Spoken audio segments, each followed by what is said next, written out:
জীবনের সমস্ত রকমের সুযোগ সুবিধা করে দিলেও একটা মানুষের মন পাওয়া যায় না। আর রোজ রোজ একসাথে ওই একই বিছানায় ঘুমালেই কিন্তু মানুষটার কাছে যাওয়া যায় না। দুজন মানুষ একসাথে চার দেওয়ালের মধ্যে থেকেও না একে অন্যের কাছে আসতে পারে না। হ্যাঁ, শরীর দুটো কাছে আসে, একে অন্যের সাথে রোজ সঙ্গমে লিপ্ত হয়, কিন্তু শুধুমাত্র শরীরের আবদার মেটালেই যে মন পাওয়া যায় না।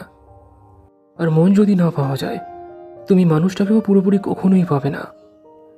দুজন মানুষ একসঙ্গেই সংসার করে, একসঙ্গেই খাওয়া দাওয়া করে, কিন্তু তবুও তাদের মাঝখানে একটা দূরত্ব উঠে আসে।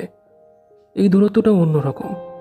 তুমি বুঝতে পারছো যে সামনের মানুষটা কাছে থেকেও যেন কাছে নেই, কিন্তু এটা প্রকাশ করতে পারছো না, এক অপ্রকাশিত দূরত্ব। তাই কখনো কখনো আমাদের দাম্পত্য জীবন এমন একটা পর্যায়ে এসে দাঁড়িয়ে যায় যে বুকের ওপর শুয়ে থেকেও মাঝে মাঝে নিজেকে একা লাগে।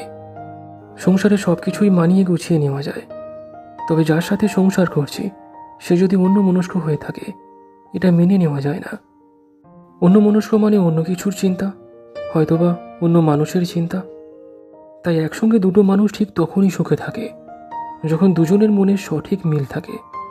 শরীরের মিলনটাই সর্বোচ্চ নয়, শারীরিক সম্পর্ক না করেও দুটো মানুষ একসঙ্গে থাকতে পারে আর ভালোও থাকতে পারে, কিন্তু মনের সাথে মনের সঠিক মিল ছাড়া দুটো মানুষ কখনোই যে এক মুহূর্ত একসঙ্গে থাকতে পারে না, ভালো থাকতে পারে না। তাই সংসার মানে আগে মনের মিল, তারপর অন্য কিছু।